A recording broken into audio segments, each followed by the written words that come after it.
नमस्ते। UPSC podcast channel में आपका स्वागत है। आज रमेश सिंह की इंडियन इकोनॉमी सीरीज में हम चैप्टर 11 यानी सर्विसेज सेक्टर पर चर्चा करेंगे। तो चलिए इसे समझने की कोशिश करते हैं। जब भी हम इंडियन इकोनॉमी की बात करते हैं तो 3 बड़े खिलाड़ी दिमाग में आते हैं, एग्रीकल्चर, इंडस्ट्री और सर्विसेज। और पिछले कुछ दशकों से सर्विसेज सेक्टर तो T20 का स्टार बल्लेबाज बन गया है। हाँ, बिल्कुल सही एनालॉजी है। मतलब एग्रीकल्चर एक टेस्ट मैच की तरह स्टेडी है, इंडस्ट्री वनडे मैच की तरह उतार चढ़ाव वाला, लेकिन सर्विसेज सेक्टर ने तो आते ही चौके छक्के लगाना शुरू कर दिया। बिल्कुल। इसने न केवल बाकी सेक्टर्स को ग्रोथ रेट में पीछे छोड़ा है, बल्कि दुनिया के साथ भारत के जुड़ने में, हमारी ग्लोबलाइजेशन की कहानी में एक बहुत बड़ा रोल प्ले किया है। बिल्कुल सही। और इस चैप्टर की शुरुआत में ये एक बहुत जरूरी नस पकड़ी गई है जो इस पूरी डिस्कशन का टोन सेट करती है। अच्छा। वो ये कि भारत की एक पुरानी और बहुत गहरी समस्या रही है, हमारा एग्रीकल्चर सेक्टर, जहां आज भी हमारी लगभग आधी आबादी काम करती है, वो अब उतना प्रॉफिटेबल नहीं रहा। हाँ, डिस्गाइज्ड अनएम्प्लॉयमेंट वाली प्रॉब्लम। एग्जैक्टली, डिस्गाइज्ड अनएम्प्लॉयमेंट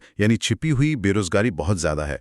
पर प्रॉब्लम यह है कि वहां से निकलने वाली जो सरप्लस पॉपुलेशन है वो इंडस्ट्री या सर्विसेज में ठीक से शिफ्ट नहीं हो पाई है। मतलब एक स्ट्रक्चरल ट्रांसफॉर्मेशन जो होना चाहिए था वो अधूरा रह गया। हाँ, बिल्कुल अधूरा रह गया। मतलब गांव से लोग शहर तो आ जाते हैं, लेकिन उन्हें वैसी नौकरी नहीं मिलती जैसी मिलनी चाहिए।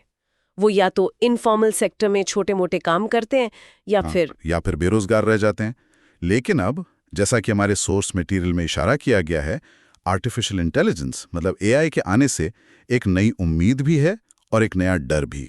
दोनों चीजें एक साथ। हाँ, उम्मीद ये है कि सरप्लस पॉपुलेशन को सर्विसेज सेक्टर में अट्रैक्ट किया जा सकता है, बशर्ते उनके पास सही स्किल्स हों। और ये सही स्किल्स वाला पॉइंट बहुत क्रूशियल है। अब सही स्किल का मतलब सिर्फ कोडिंग नहीं रह गया है। नहीं, बिल्कुल नहीं। एआई के ज़माने में इसका मतलब है data analysis, digital marketing, AI tools को इस्तेमाल करने की ability, critical thinking, problem solving. और यहीं पर लिबरलाइजेशन, ट्रेड और फॉरेन डायरेक्ट इन्वेस्टमेंट यानी एफडीआई का रोल आता है, जिसने 1991 के बाद से सर्विसेज को दुनिया से इंटीग्रेट करने में मदद की है। ये सफर चैलेंजिंग तो रहा है ना? बहुत चैलेंजिंग रहा है। कई सब सेक्टर्स जैसे इंश्योरेंस या रिटेल में लिबरलाइजेशन करना पॉलिटिकली बहुत मुश्किल था, लेकिन इसी इंटीग्रेशन ने ग्रोथ के नए रास्ते खोले हैं। तो यहीं से सबसे बड़ा सवाल खड़ा होता है जिस पर ये पूरा चैप्टर बेस्ड है। क्या भारत की ग्रोथ स्टोरी को सर्विसेज सेक्टर अकेले अपने दम पर लीड कर सकता है? ये एक बहुत बड़ी बहस है। क्या सर्विसेज लेड ग्रोथ सस्टेनेबल है? क्योंकि एक चिंता हमेशा जताई जाती है कि हमारी ज्यादातर सर्विसेज ग्रोथ तो स्किल बेस्ड एक्सपोर्ट्स पर टिकी है, खासकर आईटी सर्विसेज पर। हाँ, हम दुनिया के बैक ऑफिस बन गए, जो अच्छी बात है, लेकिन क्या ये काफी है? यहाँ पर यह समझना फैसिनेटिंग है कि ये चिंता है क्यों। देखिए, अगर आपकी पूरी इकोनॉमी का इंजन सिर्फ बाहरी डिमांड मतलब एक्सटर्नल डिमांड पर चल रहा है तो ये बहुत रिस्क भरा है। कोई एग्जाम्पल दे सकते हैं इसका? बिल्कुल। मान लीजिए बैंगलोर में एक बड़ी आईटी कंपनी है जिसका 90% बिजनेस यूएस और यूरोप के क्लाइंट से आता है। ठीक है। अब अगर यूएस में 2008 जैसा फाइनेंशियल क्राइसिस आता है या यूरोप में मंदी आती है तो वो क्लाइंट सबसे पहले अपने आईटी प्रोजेक्ट्स रोक देंगे। हाँ, कॉस्ट कटिंग करेंगे। बिल्कुल। इसका सीधा असर क्या होगा? बैंगलोर में बैठे बैठे हजारों लोगों की नौकरियां चली जाएंगी, उनकी ईएमआई, बच्चों की स्कूल फीस, सब पर संकट आ जाएगा। मतलब हम अपनी इकोनॉमिक वेलबींग के लिए दूसरे देशों की इकोनॉमी पर डिपेंड हो जाते हैं। प्रिसाइजली। ये दिखाता है कि एक्सटर्नल डिमांड पर जरूरत से ज्यादा निर्भरता कितनी खतरनाक हो सकती है। इसीलिए प्रिवेलिंग व्यू ये है कि ग्रोथ को लंबे समय तक सस्टेन करने के लिए उसे एक्सटर्नल के साथ साथ इंटरनल डिमांड से भी सपोर्ट मिलना चाहिए। हाँ, देश के अंदर भी सर्विसेज की खपत बढ़नी चाहिए। मतलब ये कि भारत के लोग ज्यादा टूरिज्म करें, होटल्स में रहें, रेस्टोरेंट्स में खाएं, फाइनेंशियल सर्विसेज जैसे म्यूचुअल फंड्स और इंश्योरेंस खरीदें, बेटर हेल्थ केयर और एजुकेशन पे खर्च करें। अच्छा। जब देश का मिडिल क्लास सर्विसेज कंज्यूम करना शुरू करता है तब जाके ग्रोथ ट्रूली सस्टेनेबल बनती है, वो बाहरी झटकों से इंसुलेटेड हो जाती है। और ये ग्रोथ सिर्फ सस्टेनेबल ही नहीं बल्कि बैलेंस्ड, इक्विटेबल और एम्प्लॉयमेंट ओरिएंटेड भी होनी चाहिए। सही बात है। ऐसा न हो कि बस कुछ हाई स्किल्ड सॉफ्टवेयर इंजीनियर्स और आईएम ग्रेजुएट्स की तनख्वाह बढ़ रही है और बाकी आबादी पीछे छूट रही है। और यहीं पर बैकवर्ड और फॉरवर्ड लिंकेजेस की बात आती है जो इकोनॉमी को एक धागे में पिरोती हैं। हाँ, ये लिंकेजेस वाला कॉन्सेप्ट समझाइए जरा। बिल्कुल। लिंकेजेस का कॉन्सेप्ट बहुत पावरफुल है। फॉर एग्जाम्पल, एक जोमैटो या स्विगी जैसी सर्विस कंपनी को लीजिए। हाँ, ये तो आजकल सबकी जिंदगी का हिस्सा है। एग्जैक्टली तो इसका फॉरवर्ड लिंकेज तो साफ है, ये कस्टमर को खाना पहुंचाती है। राइट। लेकिन इसके बैकवर्ड लिंकेजेस देखिए, ये हजारों रेस्टोरेंट्स को बिजनेस देती है और लाखों डिलीवरी पार्टनर्स को रोजगार। हाँ, लाखों डिलीवरी पार्टनर्स को, भले ही वो गिग इकोनॉमी वाला हो।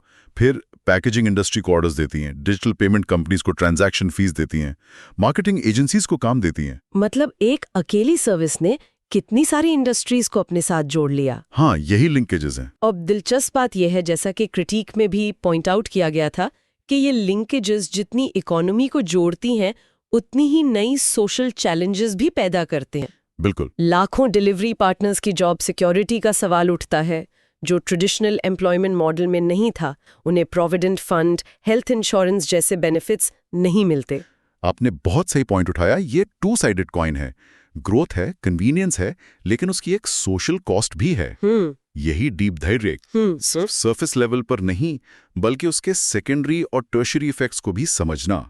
एक और एग्जांपल लें। हाँ, लीजिए। कोई एडटेक प्लेटफॉर्म जैसे बायजूस या अनअकैडमी। ठीक है। फॉरवर्ड लिंकेज, स्टूडेंट्स को कोचिंग दे रहे हैं। ठीक है। बैकवर्ड लिंकेज, हजारों टीचर्स को जॉब दे रहे हैं, content creators, video editors, tech support staff, sales teams, पूरा एक इकोसिस्टम बन जाता है। तो ये लिंकेजेस ही हैं जो सर्विसेज सेक्टर को सिर्फ एक आइसोलेटेड आइलैंड की तरह ग्रो करने से रोकती हैं। बिल्कुल, और उसे पूरी इकोनॉमी का हिस्सा बनाती हैं। ठीक है, ये लिंकेजेस वाला पॉइंट समझ आ गया।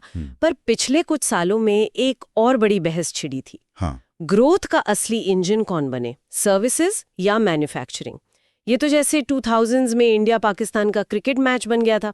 पॉलिसी सर्कल्स, न्यूज़पेपर एडिटोरियल्स, हर जगह यही डिबेट थे। बिल्कुल थी। और इस बहस की जड़, जैसा कि सोर्स बताता है, 2001 से 2012 के आंकड़ों में है। उस दौरान क्या हुआ था? इस दौरान सर्विसेज सेक्टर का जीडीपी में योगदान 65% से ज्यादा हो गया था। 62%? हाँ, ये एक फिनोमिनल नंबर है। इसे देखकर कई एक्सपर्ट्स, खासकर डोमेस्टिक और इंटरनेशनल, हैरान थे। उन्हें लगा कि भारत ट्रेडिशनल इकोनॉमिक पाथ को बाईपास कर रहा है। मतलब जो रास्ता बाकी सभी विकसित देशों ने लिया था। हाँ, पहले एग्रीकल्चर इंडस्ट्री में गए, फिर इंडस्ट्री से सर्विसेज में। हमें लगा हम सीधे एग्रीकल्चर से सर्विसेज की तरफ जंप कर रहे थे। इसे प्रीमेच्योर डी इंडस्ट्रियलाइजेशन भी कहा गया। फिर इकोनॉमिक सर्वे 2014-15 आया, जिसने इस बहस पर एक तरह से ब्रेक लगा दिया। हाँ, और मैन्युफैक्चरिंग के पक्ष में जोरदार बात की। ऐसा लगा जैसे पूरी पॉलिसी मशीनरी का फोकस मेक इन इंडिया पर शिफ्ट हो गया। ये मान लिया गया कि असली नौकरियां, मास एम्प्लॉयमेंट, खासकर लो स्किल्ड और सेमी स्किल्ड लोगों के लिए तो मैन्युफैक्चरिंग ही देगा। लॉजिक यही था कि एक आईटी कंपनी लाखों लोगों को नौकरी नहीं दे सकती, लेकिन एक बड़ी कार फैक्ट्री दे सकती है। और इंडिया को चाइना की तरह एक मैन्युफैक्चरिंग पावर हाउस बनना होगा। बिल्कुल, यही लॉजिक था। तभी हम अपनी मैसिव यंग पॉपुलेशन को जॉब्स दे पाएंगे। और कुछ सालों के लिए ये डिबेट शांत सी हो गई। सबने मान लिया कि manufacturing is the way to go. लेकिन कहानी में एक ट्विस्ट आया, जैसा अक्सर होता है।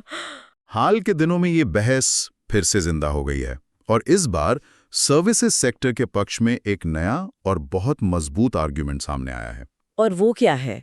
क्या आईटी एक्सपोर्ट्स फिर से बहुत तेजी से बढ़ने लगे? वो तो है ही, लेकिन असली वजह कुछ और है, जो ज्यादा डीप और स्ट्रक्चरल है। अच्छा। इसकी दो मुख्य वजह हैं। पहली, ये देखा गया कि जिन देशों में मैन्युफैक्चरिंग में स्लोडाउन चल रहा है, वहां भी सर्विसेज सेक्टर ग्रोथ को बूस्ट कर रहा है। और दूसरी और सबसे बड़ी वजह है एक नया कॉन्सेप्ट जिसने पूरी डिबेट का रुख बदल दिया है, और वो है सर्विसिफिकेशन ऑफ मैन्युफैक्चरिंग। सर्विसिफिकेशन, ये सुनने में बड़ा हेवी टेक्निकल वर्ड लगता है। टेक्निकल। क्या मतलब है इसका? क्या इसका मतलब ये है कि जैसे मैं जब कोई नया फोन खरीदता हूँ तो कंपनी सिर्फ फोन नहीं बेचती, बल्कि उसके साथ एप्पल केयर या Samsung care plus, extended warranty, cloud storage subscription, ये सब भी बेचने की कोशिश करती है? क्या यही है सर्विसिफिकेशन? एग्जैक्टली। आपने बिल्कुल सही पकड़ा, यही है। अच्छा, इसे आसान भाषा में समझते हैं। इसका मतलब है मैन्युफैक्चरिंग प्रोसेस में और प्रोडक्ट के साथ सर्विसेज का बढ़ता हुआ इस्तेमाल। अब कोई कंपनी सिर्फ एक प्रोडक्ट नहीं बनाती, बल्कि उसके साथ जुड़ी हुई सर्विसेज भी बेचती है। हाँ, जो उस प्रोडक्ट की वैल्यू को कई गुना बढ़ा देती हैं। और ये प्री प्रोडक्शन, ड्यूरिंग प्रोडक्शन और पोस्ट प्रोडक्शन तीनों स्टेजेस पर होता है। इसे थोड़ा और डिटेल में समझते हैं एक रियल लाइफ एग्जाम्पल के साथ। जैसे एक कार कंपनी का उदाहरण लें। बेहतरीन उदाहरण है। चलिए मारुति सुजुकी या टाटा मोटर्स को देखते हैं। 30 साल पहले उनका काम क्या था? कार बनाना और शोरूम में बेच देना। बस, एंड ऑफ स्टोरी। ये प्योर मैन्युफैक्चरिंग था। अब आज की टाटा नेक्सॉन या हैरियर को देखिए, ये सिर्फ एक प्रोडक्ट नहीं है, ये एक सर्विस बंडल है। कैसे? देखिए, प्री प्रोडक्शन, उस कार का डिजाइन कहाँ हुआ? शायद इटली के किसी डिजाइन स्टूडियो में। ये एक डिजाइन सर्विस है। ठीक है। उसकी इंजीनियरिंग में हजारों सॉफ्टवेयर इस्तेमाल हुए, जो एक आईटी सर्विस है। फिर ड्यूरिंग प्रोडक्शन फैक्ट्री फ्लोर पर रोबोट्स और ऑटोमेशन का इस्तेमाल हो रहा है, जो एक टेक सर्विस है। सप्लाई चेन मैनेजमेंट के लिए सोफिस्टिकेटेड लॉजिस्टिक्स सर्विसेज का इस्तेमाल हो रहा है। और पोस्ट प्रोडक्शन? यहीं पर तो असली खेल है। आप कार खरीदते हैं तो साथ में टाटा कैपिटल या मारुति फाइनेंस से लोन लेते हैं, ये फाइनेंशियल सर्विस है। राइट। कार में कनेक्टेड कार टेक्नोलॉजी है, जिसका सॉफ्टवेयर अपडेट होता रहता है, ये आईटी सर्विस है। कंपनी उसकी मार्केटिंग और एडवर्टाइजिंग पर करोड़ों खर्च करती है, ये क्रिएटिव सर्विस है। और बेचने के बाद 3 free services, extended warranty, road side assistance, ये सब आफ्टर सेल सर्विसेज हैं। वाओ, मतलब अब मैन्युफैक्चरिंग और सर्विसेज को अलग-अलग देखना ही बेवकूफ़ी है। बिल्कुल। वो जो पुरानी बहस थी कि सर्विसेज वर्सेस मैन्युफैक्चरिंग, वो अब रेलेवेंट ही नहीं रही। ये तो सर्विसेज एंड मैन्युफैक्चरिंग का मामला है। They are two sides of the same coin. और इसी वजह से सर्विसेज सेक्टर पर दोबारा भरोसा बढ़ा है कि ये ग्रोथ को प्रोपेल कर सकता है। Precisely, the lines have blurred. अब आप मैन्युफैक्चरिंग की ग्रोथ के बारे में सर्विसेज को सपोर्ट किए बिना सोच ही नहीं सकते। मतलब मेक इन इंडिया को सक्सेसफुल बनाने के लिए सर्व फ्रॉम इंडिया को भी सक्सेसफुल बनाना होगा। बिल्कुल। आपको design services, financial services, logistics services, tech services, इन सबको वर्ल्ड क्लास बनाना होगा। तो फिर इस नई रियलिटी के लिए आगे का रास्ता क्या है? पॉलिसी लेवल पर क्या करने की जरूरत है? इस भरोसे को हकीकत में बदलने के लिए इंफ्रास्ट्रक्चरल और रेगुलेटरी रिफॉर्म्स बहुत जरूरी हैं। इंफ्रास्ट्रक्चर मतलब सड़कें और बंदरगाह? वो तो हैं ही, लेकिन आज के जमाने में इसका मतलब है high speed internet connectivity, data centres, secure digital payment systems. ये सर्विसेज इकोनॉमी की हाईवेज हैं। सही बात है। इनके बिना आप एआई ड्रिवन सर्विसेज या हाई एंड फाइनेंशियल सर्विसेज की उम्मीद नहीं कर सकते। और एफडीआई लिबरलाइजेशन का क्या रोल है इसमें? एफडीआई का रोल बहुत क्रिटिकल है। जब आप इंश्योरेंस, बैंकिंग, रिटेल, टेलीकॉम जैसे सेक्टर्स में एफडीआई को अलाउ करते हैं, तो सिर्फ पैसा नहीं आता, उसके साथ टेक्नोलॉजी भी आती है। हाँ, नई टेक्नोलॉजी, मैनेजमेंट एक्सपर्टीज और ग्लोबल बेस्ट प्रैक्टिसेस भी आती हैं। कंपटीशन बढ़ता है, जिससे कंज्यूमर को बेहतर क्वालिटी और कम दाम पर सर्विसेज मिलती हैं। जैसे टेलीकॉम सेक्टर में हुआ। सबसे अच्छा एग्जाम्पल है, सोचिए 20 साल पहले एक मोबाइल फोन कॉल कितनी महंगी थी और आज कितनी सस्ती है। ये टेलीकॉम सेक्टर में एफडीआई और कंपटीशन का ही नतीजा है। और चैप्टर की शुरुआत में जो एआई वाली बात थी, वो भी यहीं कनेक्ट होती है। गवर्नमेंट को इंफ्रास्ट्रक्चर में इन्वेस्ट करना होगा और लेबर फोर्स को डिजिटली स्किल करना होगा। लेकिन डिजिटली स्किल करने का मतलब क्या है? क्या सबको कंप्यूटर साइंस इंजीनियर बनाना है? नहीं, बिल्कुल नहीं। ये एक आम मिसकंसेप्शन है। इसका मतलब है एक ब्रॉड बेस्ड डिजिटल लिटरेसी। मतलब एक प्लम्बर को भी यूट्यूब देखकर नई टेक्निक सीखनी आनी चाहिए। एक किसान को वेदर फोरकास्ट ऐप और सॉइल टेस्टिंग सर्विस का इस्तेमाल करना आना चाहिए। और एक छोटे दुकानदार को यूपीआई पेमेंट और इन्वेंट्री मैनेजमेंट सॉफ्टवेयर चलाना आना चाहिए। एग्जैक्टली। एआई से कुछ लो एंड डेटा एंट्री जैसी जॉब्स जाएंगी, लेकिन एआई टूल्स को इस्तेमाल करने वाली नई जॉब्स क्रिएट भी होंगी। हमें अपनी वर्कफोर्स को जॉब टेकर्स से जॉब शेपर्स बनाना होगा, जो टेक्नोलॉजी का फायदा उठा सकें। ये एक बहुत इंपॉर्टेंट पॉइंट है। इसका मतलब है कि हमारी एजुकेशन पॉलिसी, हमारी स्किल डेवलपमेंट स्कीम्स, सबको इस सर्विसिफिकेशन वाली रियलिटी के हिसाब से रीअलाइन करना होगा। बिल्कुल। हम अब सर्विसेज और मैन्युफैक्चरिंग को अलग-अलग साइलोज में पढ़ा या सिखा नहीं सकते। एग्जैक्टली। और हमारी पॉलिसीज को भी इस इंटीग्रेटेड रियलिटी को रिफ्लेक्ट करना होगा।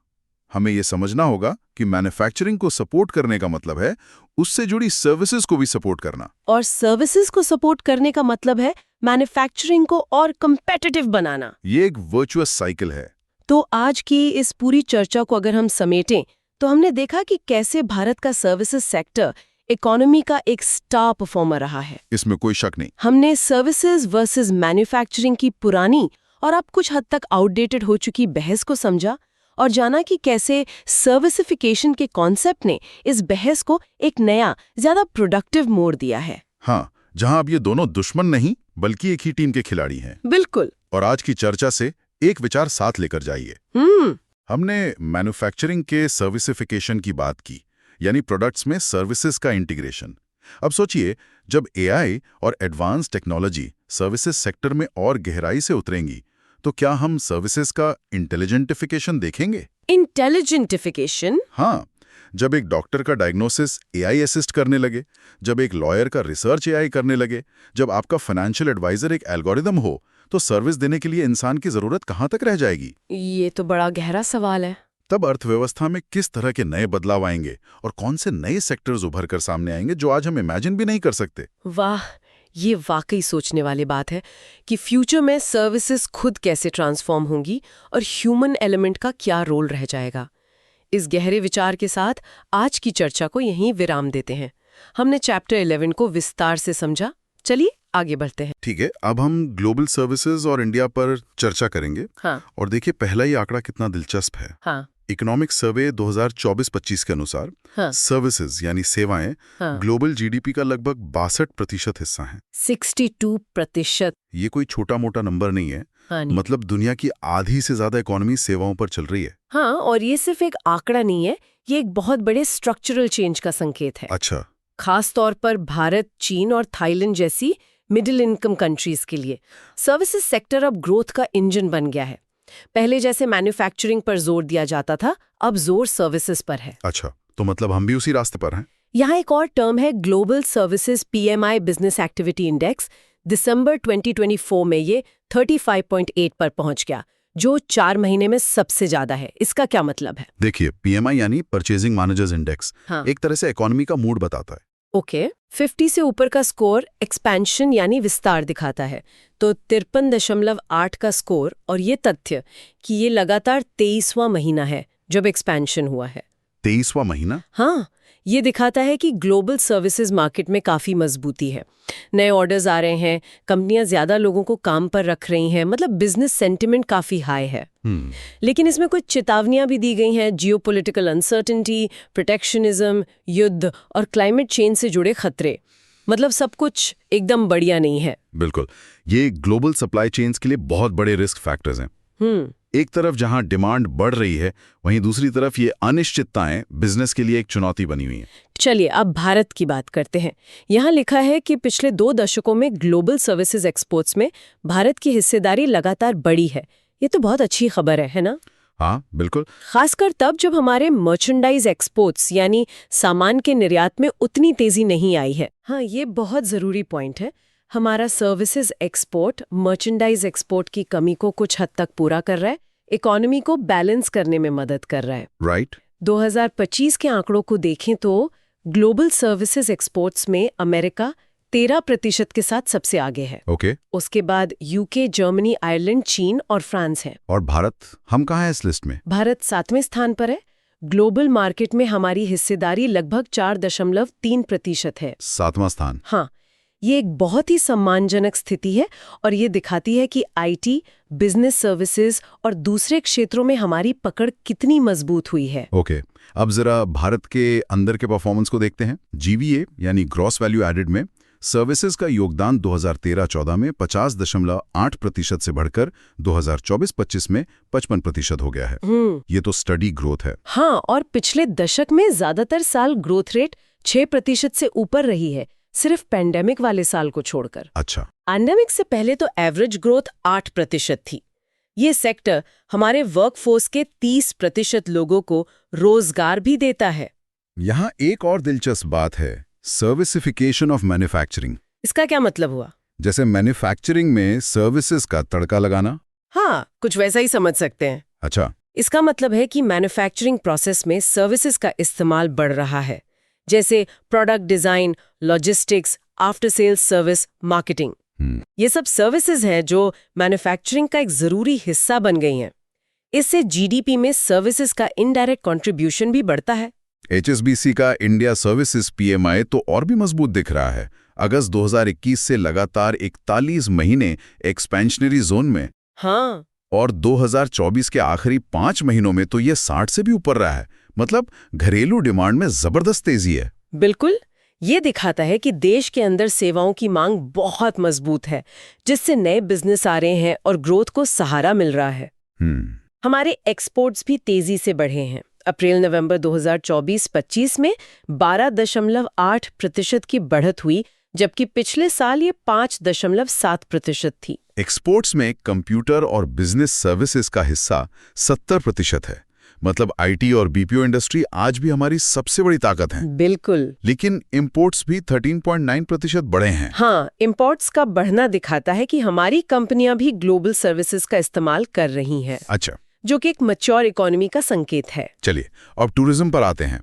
पेंडेमिक के बाद इंटरनेशनल टूरिस्ट अराइवल्स धीरे धीरे प्री पेंडेमिक लेवल पर वापस आ रहे हैं। सितंबर 2024 तक 71% रिकवरी हो चुकी थी। और भारत के लिए अच्छी खबर ये है कि 2023 में ही हमारे international tourist arrivals pre pandemic level पर वापस आ गए थे। अरे वाह!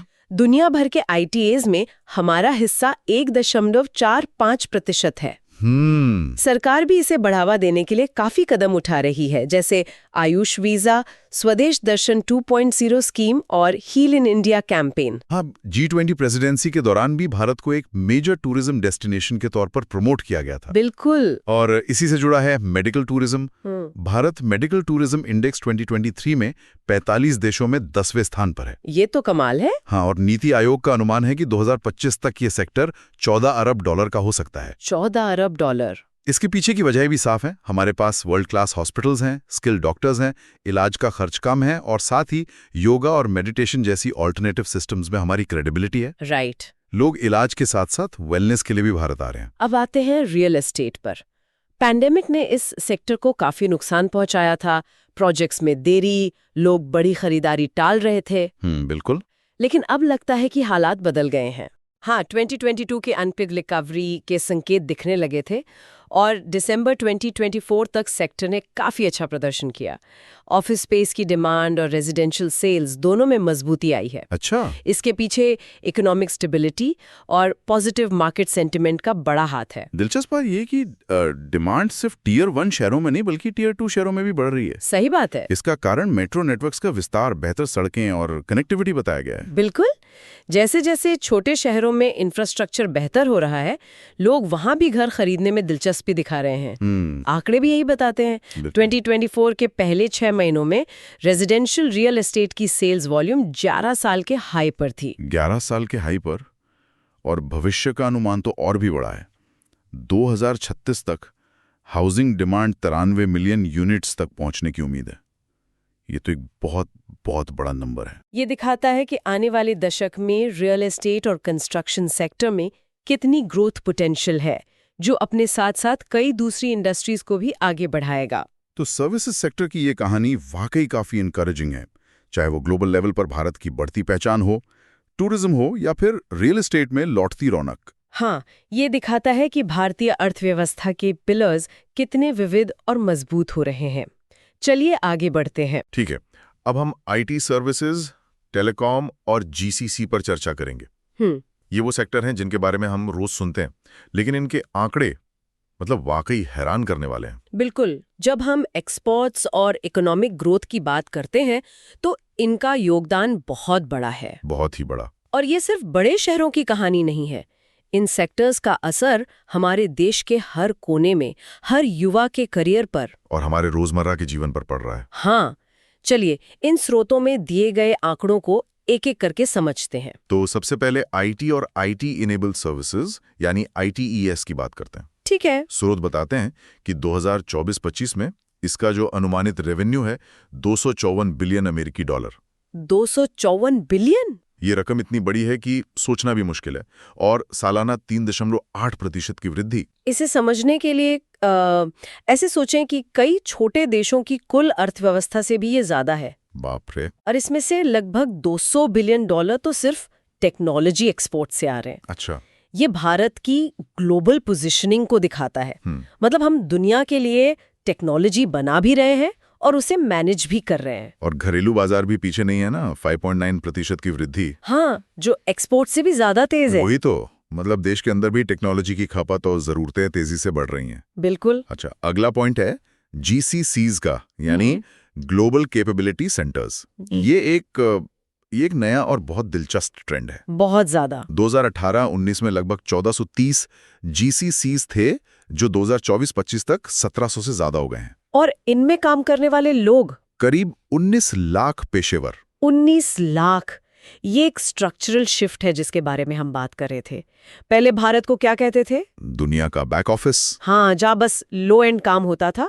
लेकिन जीसीसीज के साथ भारत एक स्ट्रेटेजिक हब बन गया है। हाँ, ये टर्म मैंने भी पढ़ा था, स्ट्रेटेजिक हब। दुनिया की बड़ी बड़ी कंपनियां अपने सबसे जरूरी काम जैसे रिसर्च एंड डेवलपमेंट, इंजीनियरिंग और डिजाइन, वो सब भारत में करवा रही हैं। सब भारत में। ये एक बहुत बड़ा बदलाव है। बिल्कुल। और स्रोत में एक बहुत मजेदार आंकड़ा है। भारत के पास दुनिया का 28% ग्लोबल स्टेम वर्कफोर्स। हाँ, science, technology, engineering, mathematics workforce, और 23% ग्लोबल सॉफ्टवेयर इंजीनियरिंग टैलेंट। ये हमारी टैलेंट पूल की असली ताकत दिखाता है। सही बात है। इसका मतलब है कि अब सिर्फ काम नहीं आ रहा, बल्कि वो काम आ रहा है जहां इनोवेशन और प्रॉब्लम सॉल्विंग की जरूरत है। सही। ये भारत की अर्थव्यवस्था के लिए एक बहुत बड़ा पॉजिटिव साइन है। अब आते हैं टेलीकॉम सेक्टर पे। यहाँ तो आंकड़े मतलब गजब के हैं। बिल्कुल। भारत दुनिया का दूसरा सबसे बड़ा टेलीकॉम बाजार है। 1.18 बिलियन से ज्यादा टेलीफोन सब्सक्राइबर्स। मतलब लगभग हर किसी के पास एक कनेक्शन है। प्रैक्टिकली हाँ। और सिर्फ कनेक्शन ही नहीं, डेटा का इस्तेमाल वो तो आसमान छू रहा है। वही तो क्रांति है। स्रोत के अनुसार 2023-24 में प्रति यूजर औसत मासिक वायरलेस डेटा उपयोग 19.3 GB तक पहुंच गया। 19 GB। मुझे याद है 2020-21 में ये सिर्फ 12.1 GB था। हाँ, और सबसे बड़ी बात यह है कि ये सब दुनिया की सबसे सस्ती डेटा दरों पर हो रहा है। मैं तो कहता हूँ पहले 1 GB डेटा पूरे महीने चलाना एक चैलेंज होता था। अब एक दिन में 2 GB भी कम लगता है। बिल्कुल। 5G के आने से तो ये और भी बढ़ गया है। अक्टूबर 2024 तक 941 मिलियन ब्रॉडबैंड यूजर्स थे। ये स्मार्टफोन बूम का सीधा नतीजा है ना? बिल्कुल। और ये डेटा क्रांति सिर्फ मनोरंजन के लिए नहीं है। नहीं, बिल्कुल नहीं। ये digital payments, e-commerce, online education और टेलीहेल्थ जैसी सेवाओं की रीढ़ है। सही बात है। इसने बिजनेस करने का और जीने का तरीका ही बदल दिया है। चलिए अब थोड़ा गियर बदलते हैं और पोर्ट्स और वाटरवेज की बात करते हैं। Physical infrastructure. हाँ। स्रोत कहता है कि भारत का लगभग 90% अंतर्राष्ट्रीय व्यापार वॉल्यूम के हिसाब से और लगभग 80% वैल्यू के हिसाब से समुद्री मार्गों से होता है। इसीलिए बंदरगाहों का कुशल होना, एफिशिएंट होना बहुत जरूरी है।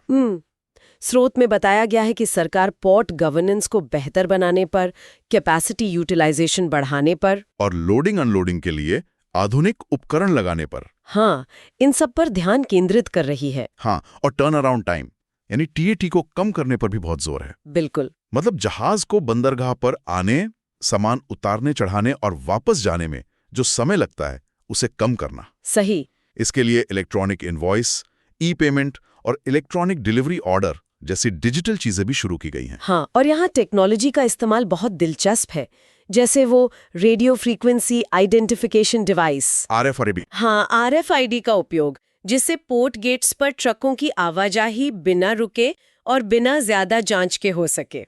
अच्छा, जैसे फास्टैग होता है। बिल्कुल, फास्टैग की तरह। और पोर्टल मरीन नाम का एक यूनिफाइड डिजिटल प्लेटफॉर्म भी विकसित किया जा रहा है।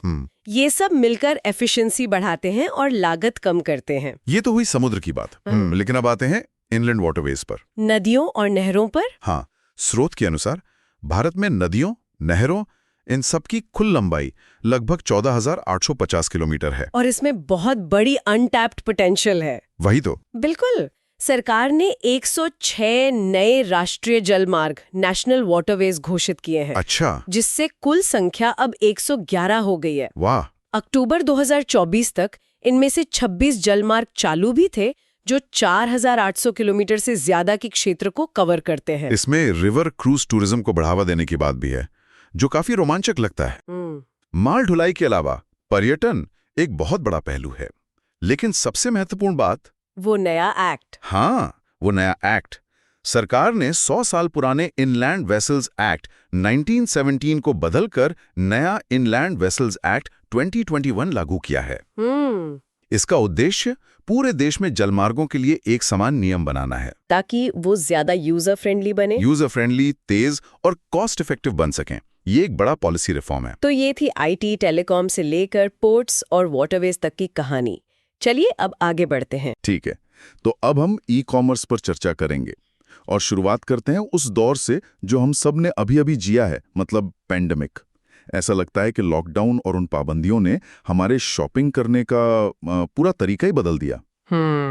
मुझे याद है पहले घर में भी लोग ऑनलाइन ग्रोसरी मंगवाने से हिचकिचाते थे कि पता नहीं कैसा सामान आएगा, टमाटर पिचके हुए तो नहीं आएंगे। बिल्कुल बिल्कुल। और फिर अचानक एक दिन सब कुछ, मतलब सुई से लेके सोफे तक, सब ऑनलाइन ऑर्डर हो रहा था। बिल्कुल, वो एक ट्रिगर पॉइंट था जिसने एक स्लो एवोल्यूशन को, आप कह सकती हैं, रेवोल्यूशन में बदल दिया, जिसे हम कहते हैं एक स्ट्रक्चरल चेंज। स्ट्रक्चरल चेंज सही शब्द है। हाँ, ये सिर्फ एक टेम्पररी शिफ्ट नहीं था, बल्कि एक स्थायी बदलाव था। मजबूरी में शुरू हुई आदत अब सहूलियत बन गई है, एक कन्वीनियंस बन गई है। सही बात है। और जो सोर्स हमारे पास हैं वो ये बताता है कि ये सिर्फ हमारा और आपका अनुभव नहीं है, बल्कि ये पूरे देश की कहानी है। ये एक कलेक्टिव बिहेवियर शिफ्ट है जिसे आंकड़ों में देखा जा सकता है। तो चलिए इसी को खोलते हैं। आंकड़ों की बात हुई है तो सबसे पहले इन नंबर्स पर ही नजर डालते हैं, क्योंकि ये नंबर्स कहानी का एक बहुत बड़ा हिस्सा बताते हैं। हाँ, तो हमारे पास यूनिकॉमर्स और वजीर एडवाइजर्स की एक रिपोर्ट है, retail and e commerce trends report 2022। अच्छा। इसके हिसाब से 2021-22 में, मतलब सिर्फ एक साल के अंदर, overall e commerce order volume में 69.4% की जबरदस्त बढ़ोतरी हुई। 69.4 मतलब लगभग 70%। हाँ, लगभग 70%। इसे पर्सपेक्टिव में रखने के लिए सोचिए, किसी भी मैच्योर इंडस्ट्री के लिए 10-15% की सालाना ग्रोथ भी बहुत अच्छी मानी जाती है। बिल्कुल। और यहाँ हम बात कर रहे हैं लगभग 70% की। ये एक तरह का मतलब विस्फोट है। 70%? ये तो जबरदस्त है। लेकिन एक सवाल मेरे मन में आता है, जब हम ई कॉमर्स की बात करते हैं तो अक्सर दिल्ली, मुंबई, बैंगलोर जैसे बड़े शहरी दिमाग में आते हैं। तो क्या ये 70% की ग्रोथ इन्हीं शहरों से आ रही है या कहानी कुछ और है? नहीं, यही तो इस कहानी का सबसे दिलचस्प मोड़ है। सोर्स साफ कहता है कि पिछले 2 सालों में असली ग्रोथ इंजन टियर 1 शहर नहीं, अच्छा, बल्कि टियर 2 और टियर 3 शहर रहे हैं। अरे वाह। सोचिए, कानपुर, इंदौर, कोयम्बटूर, गुवाहाटी। अरे वाह। रिपोर्ट में एक और बड़ी दिलचस्प बात है, ब्यूटी प्रोडक्ट्स और बच्चों के सामान की डिमांड पटना और जयपुर जैसे शहरों में मुंबई से भी तेजी से बढ़ रही है। कमाल है। इसने एस्पिरेशन और एक्सेस के बीच की दूरी को मिटा दिया है। पहले एक खास ब्रांड का जूता या मान लीजिए एक खास तरह का ऑर्गेनिक शहद सिर्फ बड़े शहर के किसी फैंसी स्टोर में मिलता था। सही बात है। अब वो आपके फोन पर एक क्लिक दूर है, चाहे आप भारत के किसी भी कोने में हो। एस्पिरेशंस अब यूनिवर्सल हो गई हैं। ये बात तो मैंने खुद महसूस की है। मेरे एक दोस्त ने बताया कि उसके गांव में, जो हरियाणा में है, लोग अब सीधे अमेज़न से इंपोर्टेड कॉफी बीन्स मंगवा रहे हैं। देखिए, 5 साल पहले तक वहां कोई ये सोच भी नहीं सकता था। लेकिन इस पूरी ग्रोथ का पैसा जा कहां रहा है? क्या ये सिर्फ कुछ बड़ी कंपनियों की तिजोरी में जा रहा है या इसका फायदा जमीनी स्तर पर छोटे दुकानदारों तक भी पहुंच रहा है? ये बहुत जरूरी सवाल है और ये हमें कहानी के दूसरे और शायद ज्यादा जरूरी पहलू पर लाता है। Indian institute of foreign trade यानी IIFT की सितंबर 2022 की एक स्टडी बताती है कि जिन MSMEs मतलब छोटे और मझोले उद्यमों ने ई कॉमर्स को अपनाया, अच्छा, वो अपना रेवेन्यू और मुनाफा दोनों बढ़ाने में कामयाब रहे। तो ये सिर्फ बड़ी कंपनियों की बात नहीं है? बिल्कुल नहीं। पहले एक छोटे शहर का कारीगर, मान लीजिए कोई बनारसी साड़ी बनाने वाला बुनकर या मुरादाबाद का कोई पीतल का काम करने वाला आर्टिसन, वो सिर्फ अपनी लोकल मार्केट या कुछ बिचौलियों तक ही सीमित था। हाँ, जो असल मुनाफे का बड़ा हिस्सा ले जाते थे। एग्जैक्टली। अब ई कॉमर्स ने उसे एक डिजिटल दुकान दे दी है जिसका कोई किराया नहीं है और जिसकी पहुंच की कोई सीमा नहीं है। मतलब बिचौलिया खत्म, the middleman is being eliminated. काफी हद तक। अब वो सीधे देश भर के ग्राहकों से जुड़ सकता है, उसकी डिपेंडेंसी कम हो गई है। लेकिन यहाँ एक और दिलचस्प प्लेयर है जो सरकार की तरफ से आ रही है। सरकार की तरफ से? हाँ, अक्सर जब हम ई कॉमर्स की बात करते हैं तो हमारे दिमाग में सिर्फ कुछ बड़े प्राइवेट प्लेयर्स के नाम आते हैं, लेकिन सरकार भी इस रेस में एक बहुत बड़ा और अनोखा दांव खेल रही है। आप GM की बात कर रहे हैं, गवर्नमेंट ई मार्केट प्लेस। मैंने इसके बारे में पढ़ा है, लेकिन ये तो सिर्फ सरकारी खरीद बिक्री के लिए है ना? ये आम आदमी को कैसे प्रभावित करता है? सीधे तौर पर नहीं, लेकिन इसका जो इनडायरेक्ट इफेक्ट है वो बहुत बड़ा है। जेम ने अमेज़न और फ्लिपकार्ट जैसे दिग्गजों को सरकारी खरीद के मामले में कड़ी टक्कर दी है। अच्छा। सोर्स के मुताबिक जेम ने 2024-25 तक 2 लाख करोड़ रुपए की सालाना खरीद का लक्ष्य रखा है। 2 लाख करोड़। हाँ, और ये पिछले साल के मुकाबले 140% की वृद्धि है। लेकिन यहाँ जो बात गौर करने वाली है वो ये नहीं है कि कितना खरीदा जा रहा है, बल्कि ये है कि किससे खरीदा जा रहा है। अच्छा, तो कौन बेच रहा है इस प्लेटफॉर्म पर? सरकार यहाँ पर सेल्फ हेल्प ग्रुप्स मतलब SHGs, आदिवासी कारीगरों, बुनकरों और MSME के उत्पादों को एक्टिवली प्रमोट कर रही है। आंकड़ा देखिए, जेम पर हुए कुल कारोबार का 54% हिस्सा MSME से आया। 54%? हाँ, आधे से ज्यादा। आधे से ज्यादा। ये सिर्फ एक आंकड़ा नहीं है, ये सत्ता के समीकरण बदलने जैसा है।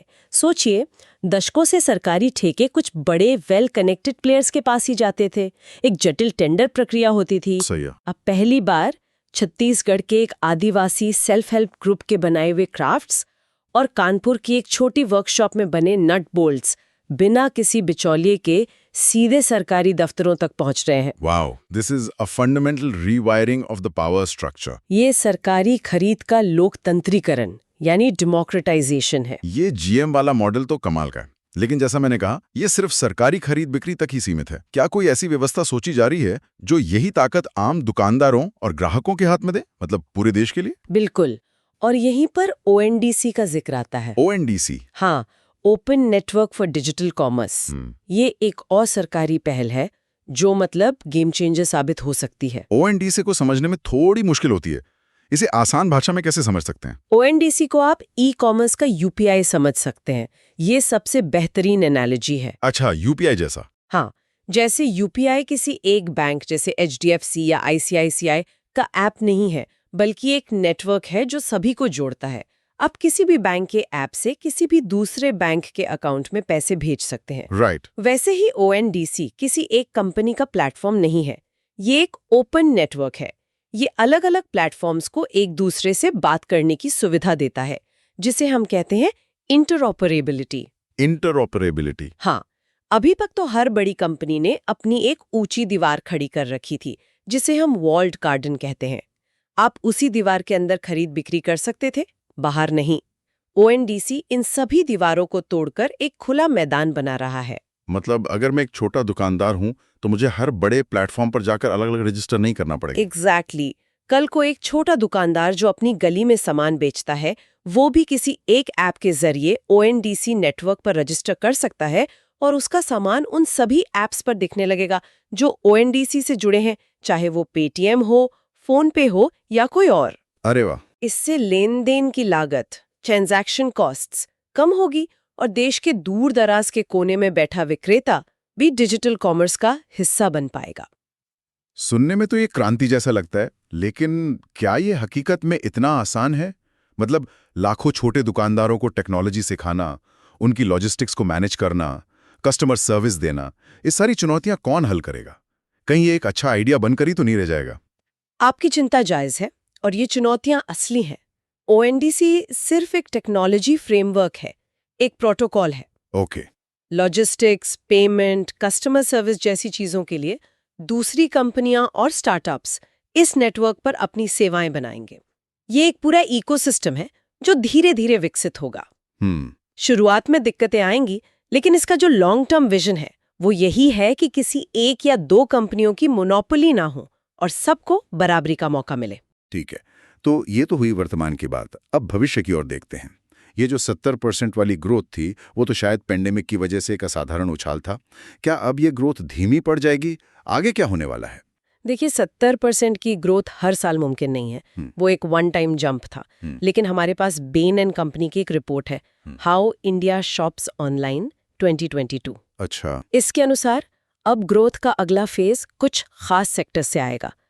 अब तक शायद इलेक्ट्रॉनिक्स और मोबाइल का दबदबा रहा हो, लेकिन अब फैशन, ग्रोसरी और जनरल मर्चेंडाइज जैसी उभरती श्रेणियां भारत में ई-कॉमर्स की ग्रोथ को और आगे बढ़ाएंगी। ग्रोसरी और फैशन? हाँ, रिपोर्ट का अनुमान है कि 2027 तक भारत के ई-कॉमर्स बाजार का लगभग 2/3 हिस्सा इन्हीं श्रेणियों से आएगा। इसका मतलब है कि लोग अब सिर्फ बड़ी और कभी-कभार की जाने वाली खरीदारी ही नहीं, बल्कि अपनी रोजमर्रा की जरूरतें, मतलब कपड़े से लेकर सब्जी तक, सब कुछ ऑनलाइन खरीदने में ज्यादा सहज हो रहे हैं।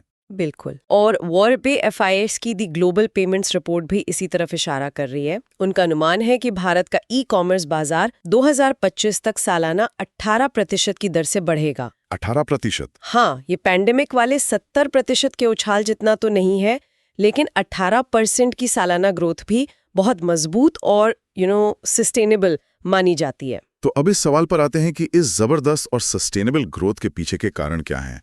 So what does this all mean? अगर इन सब बिंदुओं को जोड़कर देखें तो वो कौन से फैक्टर्स हैं जो इस गाड़ी को चला रहे हैं? ये कोई एक कारण नहीं है, बल्कि कई चीजें एक साथ हो रही हैं जो एक दूसरे को ताकत दे रही हैं। एक पूरा इकोसिस्टम तैयार हो गया है। सबसे पहला है गवर्नमेंट्स पुश, मतलब सरकार डिजिटल इंडिया जैसी पहलों से डिजिटल इकोनॉमी को लगातार बढ़ावा दे रही हैं। GM और ONDC इसी के उदाहरण हैं। Smaller towns are using it differently now. दोनों चीजें। एक तो डेटा बहुत सस्ता हो गया है और 4G और अब तो 5G गांव-गांव तक पहुंच रहा है। Right. लेकिन उससे भी ज्यादा जरूरी ये है कि अब इंटरनेट सिर्फ मनोरंजन का साधन नहीं रहा, वो कॉमर्स का, शिक्षा का, स्वास्थ्य का जरिया बन गया है। मेरी खुद की चाची जी, जो लखनऊ के पास एक छोटे से कस्बे में रहती हैं, उन्होंने पिछले महीने ही अपने गार्डन के लिए खास तरह के बीज ऑनलाइन मंगवाए। अरे वाह! 5 साल पहले वो ये सोच भी नहीं सकती थी। ये छोटा सा उदाहरण दिखाता है कि बदलाव कितना गहरा है। और जाहिर है स्मार्टफोन का बढ़ता चलन भी एक बड़ा कारण है। आज भारत में लगभग हर हाथ में स्मार्टफोन है, जो असल में एक शॉपिंग मॉल की तरह है, जिसे लोग अपनी जेब में लेकर घूमते। हाँ, और चौथा पॉइंट है मोबाइल टेक्नोलॉजी में इनोवेशन। एप्स अब ज्यादा यूजर फ्रेंडली हो गए हैं, लोकल भाषाओं में उपलब्ध हैं। पहले एक टेक्नोलॉजी का डर होता था, खासकर पुरानी पीढ़ी में, अब वो खत्म हो रहा है। और पांचवा और शायद सबसे महत्वपूर्ण है डिजिटल पेमेंट का प्रसार, जिसका श्रेय पूरी तरह से UPI को जाता है। ओ हाँ, UPI में ऑनलाइन पेमेंट को बच्चों का खेल बना दिया है। कैश ऑन डिलीवरी पर जो एक निर्भरता थी, वो बहुत तेजी से कम हुई है। लोग अब पहले पेमेंट करने में ज्यादा सुरक्षित और सहज महसूस करते हैं। ये बात तो है।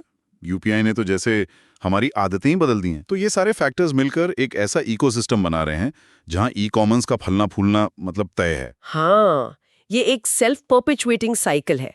ज्यादा यूजर्स ऑनलाइन आते हैं तो ज्यादा सेलर्स आते हैं, ज्यादा सेलर्स आते हैं तो ज्यादा प्रोडक्ट्स और बेहतर कीमतें मिलती हैं, जिससे और ज्यादा यूजर्स ऑनलाइन आते हैं। ये चक्र अब घूम चुका है और इसकी रफ्तार अब शायद ही कम होगी। तो ये थी ई-कॉमर्स की कहानी, जिसने ना सिर्फ हमारे खरीदने का बल्कि छोटे व्यवसायों के बेचने का तरीका भी पूरी तरह बदल दिया है। ये सिर्फ टेक्नोलॉजी की कहानी नहीं है, ये भारत के छोटे शहरों के उदय की, छोटे उद्यमियों के सशक्तिकरण की और एक नए डिजिटल भारत के निर्माण की कहानी है। चलिए आगे बढ़ते हैं। ठीक है, अब हम डॉक्यूमेंट्स की डीमटेरियलाइजेशन पर चर्चा करेंगे। ये शब्द सुनने में बड़ा भारी और टेक्निकल लगता है, डीमटेरियलाइजेशन। हाँ, मतलब लगता है कि पता नहीं क्या चीज है। पर असल में ये हमारी रोजमर्रा की जिंदगी में ब्यूरोक्रेसी को कम करने का एक बहुत बड़ा कदम है। सोचिए, अब हर अग्रीमेंट, हर कॉन्ट्रैक्ट के लिए कागज, स्टैम्प पेपर, नोटरी के दफ्तरों के चक्कर। ओह, वो तो सबसे बड़ा सिरदर्द है। हाँ, तो ये सब अब खत्म। ये डिजिटाइजेशन की अगली और शायद सबसे जरूरी लहर है। बिल्कुल, और इस लहर को मुमकिन बनाने वाला जो प्लेटफॉर्म है वो है डिजिटल डॉक्यूमेंट एग्जीक्यूशन या DDE। इसे 2020-21 में लॉन्च किया गया था। इसका मकसद सिंपल है, अग्रीमेंट बनाने से लेकर साइन करने तक के पूरे प्रोसेस को ऑनलाइन ले आना। चलिए इसे परत दर परत समझते हैं। और ये समझना जरूरी है कि ये कोई छोटा मोटा प्राइवेट ऐप नहीं है। अच्छा। इसे national e governance services limited मतलब नेसल ने बनाया है, जो खुद insolvency and bankruptcy board of India IBBI के तहत रजिस्टर्ड है। ओके। मतलब इसके पीछे एक मजबूत लीगल और फाइनेंशियल ढांचा है जो इसे भरोसेमंद बनाता है। ये सरकार की तरफ से एक सैंक्शन्ड प्लेटफॉर्म है। ये सुनने में तो बहुत रेवोल्यूशनरी लगता है, पर जमीनी हकीकत क्या है? प्रैक्टिकली ये काम कैसे करता है? मान लीजिए मुझे एक रेंट एग्रीमेंट करना है, तो मुझे क्या करना होगा? बहुत सिंपल है। इसका कोर प्रिंसिपल है अग्रीमेंट प्रोसेस के हर स्टेप को डिजिटाइज करना। तो आप या आपका लैंडलॉर्ड अग्रीमेंट का ड्राफ्ट किसी भी फॉर्मेट में, चाहे वर्ड फाइल हो या PDF, प्लेटफॉर्म पर अपलोड करेंगे। ठीक है। इसके बाद प्लेटफॉर्म हर पार्टी को, यानी आपको और मकान मालिक को, एक लिंक भेजेगा। और सबसे जरूरी बात, ये पूरी तरह कॉन्सेंट बेस्ड है। जैसे OTP होता है। एग्जैक्टली। जैसे ओटीपी के बिना ट्रांजैक्शन नहीं होता, वैसे ही आपकी मंजूरी के बिना कुछ नहीं हो सकता। आपको डॉक्यूमेंट पढ़ना है और डिजिटली एग्री करना है। अच्छा, और वो जो सबसे बड़ा सिरदर्द होता है स्टैम्प ड्यूटी, उसका क्या? मुझे याद है अपने पुराने रेंट एग्रीमेंट के लिए मैं पहले ट्रेजरी गई, चालान भरकर लाइन में लगा, फिर स्टैम्प पेपर वाले को ढूंढा। पूरा दिन खराब। हाँ, पूरा दिन खराब हो गया था। वो सब अब इतिहास बन गया है। इसी प्लेटफॉर्म पर आप ऑनलाइन पेमेंट करके ई स्टैम्प जनरेट कर सकते हैं, कोई भाग दौड़ नहीं। और सिग्नेचर्स? और सिग्नेचर के लिए आपको फिजिकली प्रेजेंट होने की जरूरत नहीं। आप आधार ई साइन का इस्तेमाल कर सकते हैं। बस अपना आधार नंबर डालिए, आपके रजिस्टर्ड मोबाइल पर ओटीपी आएगा और आपका सिग्नेचर हो गया। Legally valid and completely secure. हाँ, थियोरी में तो ये बहुत अच्छा लगता है, पर क्या भारत की जुडिशियल सिस्टम इसे लेकर उतनी ही एंथुसियास्टिक है? क्या जजेस डिजिटल एविडेंस को फिजिकल एविडेंस के बराबर मानने लगे हैं? अक्सर अडॉप्शन में यही दिक्कत आती है। ये बहुत वैलिड सवाल है और यहीं पर डीडीडी की सबसे बड़ी खूबी सामने आती है। फिजिकल डॉक्यूमेंट्स में जालसाजी, नकली सिग्नेचर, बैकडेटिंग। हाँ, बैकडेटिंग मतलब आज बैठकर पिछली तारीख का एग्रीमेंट बना लेना, ये सब बहुत आम है। डिजिटल प्रोसेस में हर स्टेप का एक टेम्पर प्रूफ ऑडिट ट्रेल बनता है। ऑडिट ट्रेल मतलब किसने डॉक्यूमेंट बनाया, कब भेजा, किस पार्टी ने उसे कब खोला, कितनी देर पढ़ा और किस आईपी एड्रेस से किस टाइम पर साइन किया, सब कुछ टाइम स्टैम्प के साथ रिकॉर्ड होता है। इसे मैनिपुलेट करना लगभग नामुमकिन है। अच्छा, मतलब अब वो बैकडेटिंग वाले घोटाले नहीं हो पाएंगे। ये तो बहुत बड़ी बात है। एग्जैक्टली। और इसी वजह से इसकी एविडेंशियरी वैल्यू यानी कोर्ट में सबूत के तौर पर मान्यता फिजिकल डॉक्यूमेंट से कहीं ज्यादा मजबूत है। ओहो। कल को कोई डिस्प्यूट होता है तो ये डिजिटल ट्रेल एक पक्के सबूत का काम करता है। सबसे बड़ा बदलाव सिर्फ फ्रॉड रोकना नहीं है, बल्कि ये भारत में ट्रस्ट डेफिसिट को कम कर रहा है। ये एक इंटरेस्टिंग पॉइंट है। जब एक छोटा बिजनेस भी बिना डरे किसी बड़ी कंपनी के साथ डिजिटल कॉन्ट्रैक्ट कर सकता है, ये जानते हुए कि सबूत पक्का है, तो पूरी इकोनॉमी की एफिशिएंसी बढ़ जाती है। ये ईज ऑफ डूइंग बिजनेस की नींव है। ये तो कमाल का एग्जाम्पल है। और मैं सोच रही हूँ, अगर एक छोटे बिजनेस के लिए इतना फर्क पड़ सकता है, तो उन बड़ी कंपनियों का सोचिए, जिन्हें हर महीने हजारों वेंडर एग्रीमेंट्स या एम्प्लॉय ऑफर लेटर्स मैनेज करने होते हैं। बिल्कुल। उनके लिए तो ये बल्क प्रोसेसिंग फीचर एक वरदान होगा। बिल्कुल, वो अब एक क्लिक में हजारों डॉक्यूमेंट्स ई साइन के लिए भेज सकते हैं। पर इसका सोशल इम्पैक्ट भी बहुत बड़ा है। सोचिए उस स्टूडेंट के बारे में जिसे एजुकेशन लोन के लिए अपने गांव से शहर आना पड़ता था। हाँ, कितने चक्कर लगाने पड़ते हैं। बैंक में 4-5 चक्कर, गारंटर जो शायद उसके माता पिता हैं, उन्हें भी अपना काम छोड़कर साथ आना पड़ता था, नोटरी के पास जाना। अब वो घर बैठे बैठे एग्रीमेंट एग्जीक्यूट कर सकता है। और उसके माता पिता भी। हम उसके माता पिता जो गारंटर हैं, वो भी अपने घर से ई साइन कर सकते हैं। कितना समय, पैसा और परेशानी बची। लेकिन एक सवाल मेरे मन में आता है, सब कुछ डिजिटल होने से डेटा सिक्योरिटी और प्राइवेसी को लेकर भी तो चिंताएं बढ़ेंगी। और भारत में डिजिटल लिटरेसी अब भी एक चैलेंज है। क्या हम इसके लिए तैयार हैं? देखिए, चैलेंज तो है। डेटा सिक्योरिटी के लिए ये डॉक्यूमेंट्स एन्क्रिप्टेड डिजिटल लॉकर्स में स्टोर होते हैं, जिन्हें सिर्फ ऑथराइज लोग ही एक्सेस कर सकते हैं।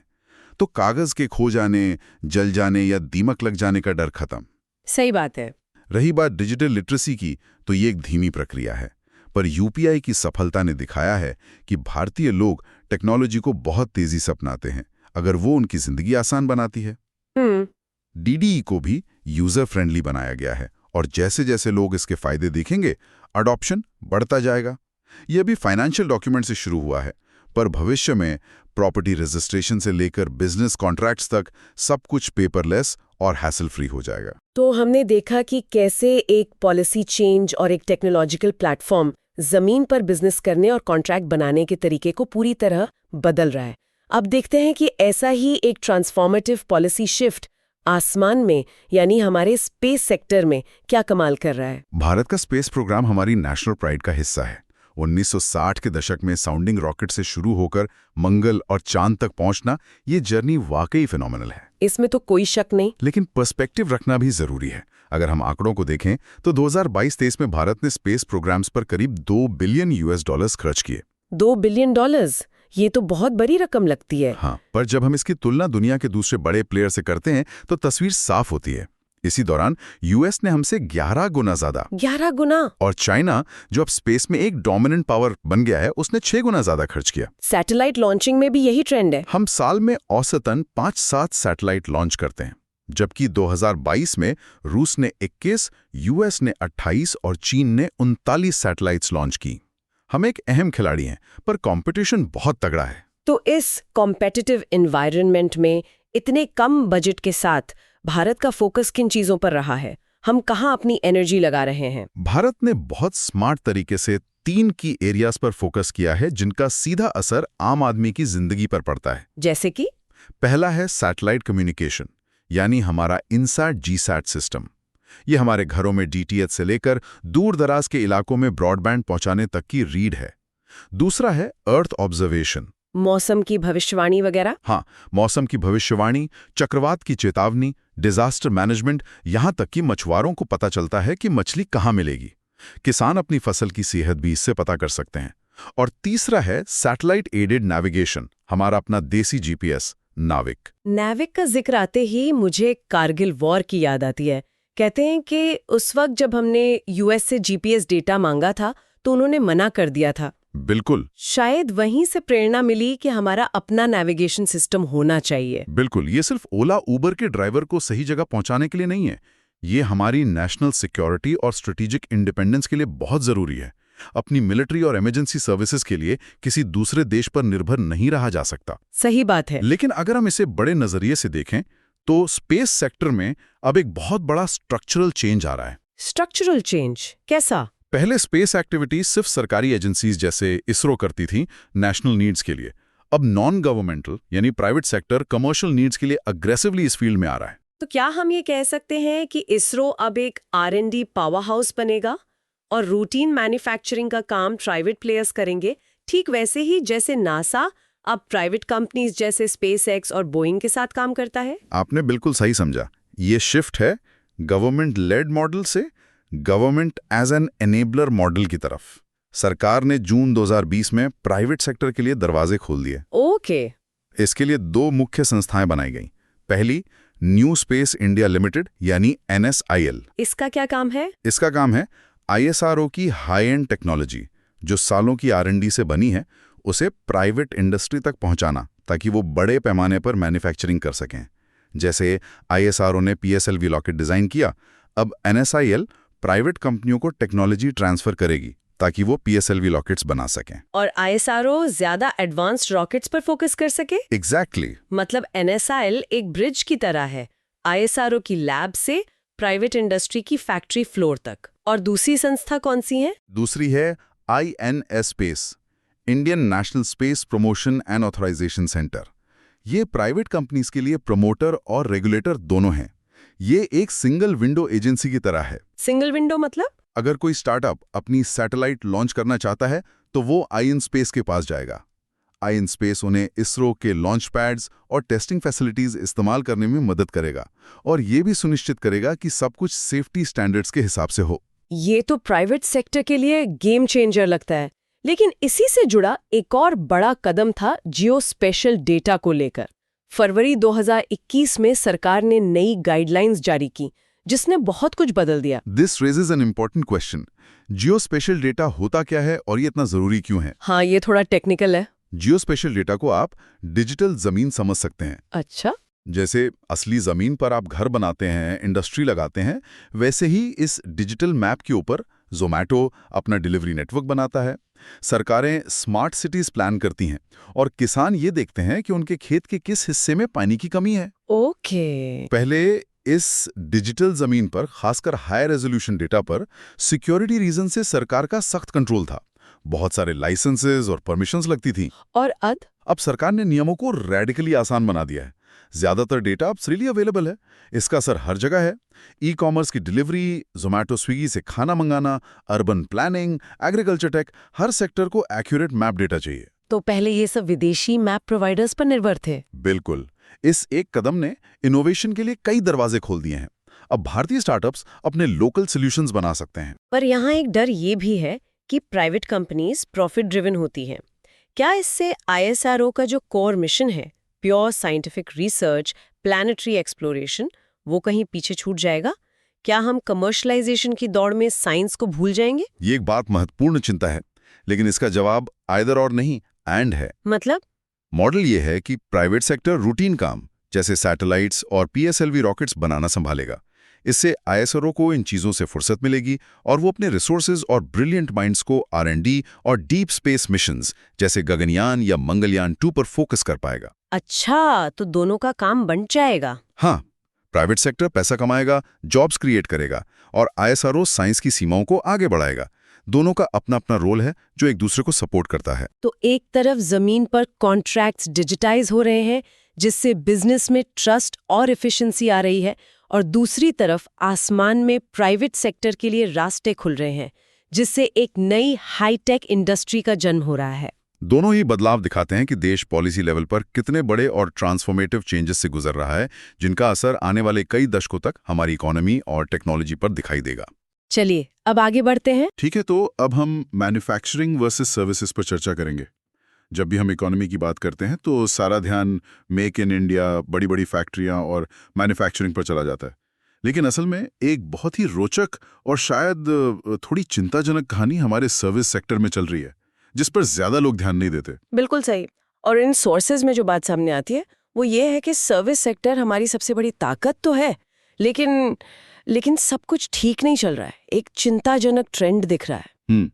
मिड 2000s में जो रॉकेट जैसी ग्रोथ थी वो अब एक तरह से सपाट हो गई है, एक जगह आकर रुक सी गई है। और यही तो सबसे हैरान करने वाली बात है। यहाँ से असल पहेली शुरू होती है। सोर्सेज के मुताबिक सर्विसेज एक्सपोर्ट्स के लिए हालात तो काफी अच्छे थे। हाँ बिल्कुल। जैसे 2015 में डॉलर के मुकाबले रुपया काफी कमजोर हुआ, जिसका सीधा फायदा हमारे सर्विस एक्सपोर्ट्स को मिलना चाहिए था। चीजें सस्ती हो जानी चाहिए थी दुनिया के लिए। पर ऐसा हुआ नहीं। तो सवाल यह है कि जब सब कुछ सही लग रहा था तो ये ग्रोथ रुकी क्यों? हाँ, और ये पहेली और भी गहरी हो जाती है जब हम देखते हैं कि हमारे सर्विस एक्सपोर्ट्स का कंपोजिशन मैन्युफैक्चरिंग से बेहतर है। अच्छा, वो कैसे? ज्यादातर सर्विसेज अमेरिका और यूरोप चाहती हैं और हमारे मैन्युफैक्चरिंग गुड्स ज्यादातर एशिया में। तो जब 2010 के बाद एशिया की इकोनॉमी स्लो हुई तो असर मैन्युफैक्चरिंग पर ज्यादा होना चाहिए था, पर ठहराव सर्विसेज में दिखा। ये एक बहुत बड़ा पजल है। बिल्कुल, एक पहेली है ये। हाँ, एक बहुत बड़ा पजल है। तो ये तो वैसी बात हो गई कि आप फाइनल मैच खेलने गए, पिच आपके हिसाब से है, मौसम बढ़िया है, आपके बेस्ट प्लेयर्स फॉर्म में हैं, और फिर भी आप स्कोर नहीं कर पा रहे। तो आखिर गड़बड़ कहाँ है? गड़बड़ कॉम्पिटिटिवनेस में हो सकती है, और इसका असली पैमाना तब पता चलता है जब हम अपनी तुलना चीन से करते हैं। सोर्सेज में एक बहुत जबरदस्त एक तुलना की गई है। अच्छा। चीन का जो हिस्सा था लगभग वही हिस्सा 2003 में ग्लोबल सर्विसेज एक्सपोर्ट्स में भारत का था। वो दोनों के लिए एक स्टार्टिंग पॉइंट जैसा था। अरे वाह, हमारे पास भी वैसा ही मौका था जैसा चीन के पास था, बस फील्ड अलग था। बिल्कुल। हाँ। हमने आईटी सर्विसेज में शुरुआत की, उन्होंने मैन्युफैक्चरिंग में। एक ही स्टार्टिंग लाइन पे खड़े थे, बस रेस अलग थी। एग्जैक्टली। लेकिन अगले 15 सालों में चीन ने जो किया वो इतिहास है। उन्होंने अपनी हिस्सेदारी को कई गुना बढ़ा दिया और पूरी दुनिया का मैन्युफैक्चरिंग हब बनकर रख दिया। अब भारत के सामने वही चुनौती है। इकोनॉमिक सर्वे 2022-23 के अनुसार अभी हम दुनिया के सर्विस एक्सपोर्ट्स का लगभग 4.3% हिस्सा है। और लक्ष्य क्या है? लक्ष्य इसे करीब 15% तक ले जाने का है। ये एक बहुत बड़ी छलांग है और इसके लिए असाधारण प्रयास की जरूरत होगी। हमें सिर्फ अच्छा नहीं बल्कि चीन जैसा डोमिनेंट बनना पड़ेगा। और इन सब डेवलपमेंट्स का हमारी 8-10% जीडीपी ग्रोथ की उम्मीदों पर भी सीधा असर पड़ता है ना? सीधा असर पड़ता है। सोर्सेज यही बताते हैं कि अगर एक्सपोर्ट्स में दम नहीं होगा तो इतनी तेज ग्रोथ मुश्किल है, क्योंकि डोमेस्टिक डिमांड यानी देश के अंदर की खपत एक सीमा तक ही इकोनॉमी को खींच सकती है। सही बात है, असली पुश तो एक्सपोर्ट से ही आता है। और ये ठहराव इसलिए भी परेशान करने वाला है क्योंकि सर्विस सेक्टर हमारा सबसे मजबूत किला माना जाता है। अगर वही लड़खड़ाने लगे तो फिर हम बाकी सेक्टर से क्या उम्मीद कर सकते हैं? तो ठीक है, पहेली समझ आ गई, दांव पर क्या लगा है वो भी समझ आ गया। अब सवाल ये है कि यहाँ से आगे कैसे बढ़ा जाए। सोर्सेस कुछ ठोस कदम सुझाते हैं। हाँ, यहाँ कुछ बहुत महत्वपूर्ण बिंदु हैं। पहला और सबसे ऑब्वियस है टेक्नोलॉजी और नए बाजार। अब सिर्फ पुरानी तरीकों से काम नहीं चलेगा। हमें नई टेक्नोलॉजी, खासकर आर्टिफिशियल इंटेलिजेंस एआई को अपनाना होगा। एक मिनट, एआई वाला पॉइंट बहुत जरूरी है। आज हर कोई एआई की बात कर रहा है और डर भी रहा है कि ये नौकरियां खा जाएगा, खासकर बीपीओ और एंट्री लेवल आईटी जॉब्स में। लेकिन ये सोर्सेज इसे एक खतरे के तौर पर नहीं देख रहे। बिल्कुल नहीं। सोर्सेज का नजरिया इससे कहीं ज्यादा गहरा है। वो कहते हैं कि एआई को सिर्फ एक टूल की तरह नहीं, बल्कि एक सर्विस एक्सपोर्ट की तरह देखने की जरूरत है। सर्विस एक्सपोर्ट मतलब हम सिर्फ एआई का इस्तेमाल न करें, बल्कि दुनिया के लिए एआई बेस्ड सर्विसेज बनाने में लीडर बने। सोचिए, भारत से एआई पावर्ड मेडिकल डायग्नोस्टिक्स की सर्विस दुनिया भर के अस्पतालों को दी जा रही है, या AI driven legal analysis global law firms को बेचा जा रहा है। ये हमें वैल्यू चेन में ऊपर ले जाएगा। अच्छा, मतलब सिर्फ दूसरों के काम को एआई से ऑटोमेट करने के बजाय हम खुद एआई पावर्ड सॉल्यूशंस बनाकर बेचें, ये तो पूरा गेम ही बदल देता है। एग्जैक्टली। और यहीं पर हमारा दूसरा पॉइंट जुड़ता है, हमारा मैन पावर का खजाना। भारत में आईटी और आईटीएस में स्किल्ड लोगों की एक बहुत बड़ी फौज है। आईटीएस यानी आईटी इनेबल्ड सर्विसेज, जैसे business process outsourcing, BPO, call centres, medical transcription, वो सब कुछ जो आईटी की मदद से होता है। बिल्कुल। हमारे पास ये टैलेंट पूल दुनिया के मुकाबले काफी कम लागत पर उपलब्ध है। ये हमारी सबसे बड़ी कंपेटिटिव एडवांटेज है। एआई के दौर में हमें इस वर्कफोर्स को रीस्किल करना होगा। उन्हें AI, machine learning, data science की ट्रेनिंग देनी होगी, ताकि वो हाई वैल्यू सर्विसेज दे सकें। ये तो है, हर दूसरे घर में एक इंजीनियर या आईटी वाला मिल ही जाता है। हमारी असली दौलत तो यही है। ये जो बेंगलुरु, हैदराबाद, पुणे जैसे शहर ग्लोबल टेक हब्स बने हैं, ये इसी टैलेंट पूल के दम पर बने हैं। लेकिन क्या ये टैलेंट पूल काफी है? ये एक अच्छी चुनौती है। और यहीं पर तीसरा पॉइंट आता है, गांव से शहर आते युवा। ये एक बहुत बड़ा डेमोग्राफिक शिफ्ट है। हाँ, खेतीबाड़ी छोड़कर लाखों युवा दूसरे सेक्टर्स में मौके तलाश रहे हैं। उनकी आंखों में सपने हैं, वो कुछ करना चाहते हैं। अगर इन्हें सही ट्रेनिंग दी जाए तो ये सर्विस सेक्टर के लिए एक बहुत बड़ा वरदान साबित हो सकता है। सोचिए, अगर इस विशाल वर्कफोर्स को हम सही दिशा दे पाएं तो क्या नहीं हो सकता। लेकिन टैलेंट और पोटेंशियल होने के बाद भी अगर रास्ते में स्पीड ब्रेकर हो तो गाड़ी तेज नहीं चल सकती। और यहीं पर मेरा एक सवाल है, आईटी सेक्टर तो हमेशा से कहता आया है कि वो इसीलिए सफल हुआ क्योंकि सरकार ने ज्यादा दखल नहीं दिया, वो लाइसेंस राज से दूर था। बिल्कुल। तो अब हम उन्हीं सरकारी सुधारों की बात क्यों कर रहे हैं? क्या ये एक विरोधाभास नहीं है? ये बहुत ही जरूरी सवाल है। और यहीं पर चौथा और सबसे जरूरी बिंदु आता है, प्रोसीजरल सुधार। सोर्सेज इस बात को मानते हैं कि आईटी सेक्टर कम सरकारी दखल के वजह से ही फला फूला। लेकिन अब जब सेक्टर बड़ा हो गया है और हम अगले लेवल पर जाना चाहते हैं, तो सरकार की भूमिका बदल जाती है। अब बात दखल देने की नहीं, बल्कि रास्ते की रुकावटें हटाने की है। जमीनी स्तर पर जो जटिल प्रक्रियाएं हैं, जो नियम कानून है। आप लाल फीताशाही या रेड टेप की बात कर रहे हैं? हाँ, सोर्सेज में एक सर्विस आधारित स्टार्टअप का उदाहरण था, जिसे अपना ऑफिस एक शहर से दूसरे शहर ले जाने के लिए 20 से ज्यादा एनओसीज यानी नो ऑब्जेक्शन सर्टिफिकेट्स की जरूरत पड़ी। 20 से ज्यादा? हाँ, और इस प्रक्रिया में 6 महीने लग गए। अब आप सोचिए, जिस स्टार्टअप को तेजी से बढ़ना चाहिए, वो 6 महीने सिर्फ कागजी कार्रवाई में फंसा रहा। यही वो ठहराव है जिसकी हम बात कर रहे हैं। सरकार को इन स्पीड ब्रेकर्स को हटाना है। ये तो हमारी क्लासिक समस्या है। आइडिया बहुत बड़ा होता है, पर वो फाइलों के ढेर में ही कहीं दब जाता है। जी। इसी से जुड़ा एक और सुझाव भी है शायद सोर्सेज में, हमारे दूतावासों को लेकर। हाँ, और वो बहुत दिलचस्प है। सुझाव ये है कि विदेशों में जो हमारे दूतावास है, इंडियन मिशंस हैं, उन्हें अब सिर्फ डिप्लोमेसी नहीं करनी चाहिए। तो फिर क्या करना चाहिए? उन्हें भारत के एक्सपोर्ट्स के लिए सेल्समैन की तरह पिच करना चाहिए, नए मौके तलाशने चाहिए। उन्हें ये देखना होगा कि किस देश को किस तरह की सर्विस की जरूरत है और क्या भारतीय कंपनियां वो दे सकती हैं। एक प्रोएक्टिव अप्रोच की जरूरत है। सुनने में तो ये बहुत अच्छा लगता है, पर क्या ये प्रैक्टिकल है? क्या हमारे डिप्लोमेट्स के पास बिजनेस की वो समझ या ट्रेनिंग होती है? कहीं ऐसा ना हो कि वो अपने असल काम से भटक जाएं। आपका संदेह जायज है, पर यहाँ मकसद डिप्लोमेट्स को सेल्समैन बनाना नहीं, बल्कि माइंडसेट बदलना है। दूतावासों को मार्केट इंटेलिजेंस यूनिट की तरह काम करना होगा। अच्छा। वो वहाँ के बाजार को समझे, अवसरों को पहचाने और भारतीय इंडस्ट्री को वो जानकारी मुहैया कराएं। वो दरवाजे खोल सकते हैं, भारतीय कंपनियों के लिए मीटिंग्स अरेंज करवा सकते हैं, मतलब एक ब्रिज का काम कर सकते हैं। समझ गया। तो अब हम सबसे बड़े सवाल पर आते हैं। इन सब में सरकार की ओवरऑल भूमिका क्या होनी चाहिए? एक तरफ हम कह रहे हैं कि लाल फीताशाही हटाओ, दूसरी तरफ हम कह रहे हैं कि पॉलिसी बनाओ। ये एक नाजुक संतुलन है। बिल्कुल। और इसमें सोर्सेज का नजरिया बहुत संतुलित है।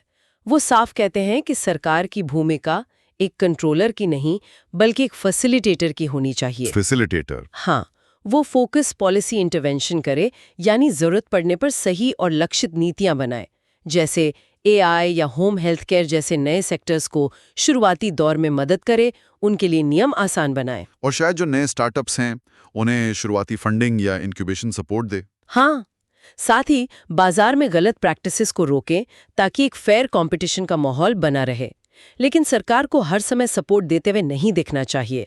सेक्टर को अपनी क्षमताओं पर फलने फूलने देना चाहिए। तो ये कुछ वैसा ही है जैसे एक टीनेजर बच्चे के माता पिता करते हैं। आप उसे सपोर्ट करते हैं, उसके स्टार्टअप आइडिया के लिए शायद थोड़े पैसे भी देते हैं, ये भी देखते हैं कि वो किसी गलत संगत में ना पड़े, लेकिन आप उसके हर कदम को कंट्रोल नहीं करते। आप उसे खुद अपनी पहचान बनाने देते हैं। ये बहुत अच्छी एनालॉजी है। सरकार को बस एक अच्छा इकोसिस्टम बनाना है, एक ऐसा इकोसिस्टम जहां बिजनेस शुरू करना और चलाना आसान हो, जहां टैलेंट को फलने फूलने का मौका मिले और जहां नियम कानून रास्ते का रोड़ा न बने। और बाकी काम इंडस्ट्री खुद कर लेगी। हाँ, उसे बस एक खुला मैदान चाहिए दौड़ने के लिए। तो आज की इस चर्चा का सार ये है कि भारत के सर्विस सेक्टर में अपार संभावनाएं हैं, लेकिन हम एक ठहराव के दौर से गुजर रहे हैं। ये एक वेकअप कॉल है। चीन की तरह डोमिनेंट बनने का रास्ता सिर्फ पुरानी सफलताओं को दोहराने से नहीं मिलेगा। बिल्कुल। इसके लिए नई टेक्नोलॉजी को अपनाना होगा, अपनी विशाल आबादी को सही स्किल्स देनी होंगी, ब्यूरोक्रेटिक हर्डल्स को बेरहमी से हटाना होगा और सरकार को एक कंट्रोलर की बजाय एक स्मार्ट, सीमित और सहायक पार्टनर की भूमिका निभानी होगी। और जाते जाते एक विचार छोड़कर जाती हूँ। बताइए। इन सोर्सेज में सरकार और इंडस्ट्री को क्या करना चाहिए, इस पर फोकस है। पर क्या हमने इसके सांस्कृतिक पहलू पर सोचा है? क्या हमारा एजुकेशन सिस्टम ऐसे इनोवेटर्स बना रहा है जो अगला गूगल बना सकें? या हम आज भी दुनिया के बैक ऑफिस के लिए सिर्फ स्किल्ड वर्कर तैयार करने पर ही ज्यादा ध्यान दे रहे हैं? ये एक अहम सवाल है। क्या हम सिर्फ ऑर्डर लेने वाले बनकर रह जाएंगे या फिर ऐसे प्रोडक्ट और सर्विसेज बनाएंगे जो दुनिया को एक नई दिशा दें? असली छलांग वहां से आएगी। ठीक है, तो हमें उम्मीद है कि Indian economy bye Ramesh Singh के चैप्टर 11 सर्विस सेक्टर पर हमारी आज की चर्चा आपको पसंद आई होगी। यूपीएससी टॉपिक्स पर ऐसी और चर्चाओं के लिए द यूपीएससी पॉडकास्ट चैनल को सब्सक्राइब करें। धन्यवाद। जय हिंद।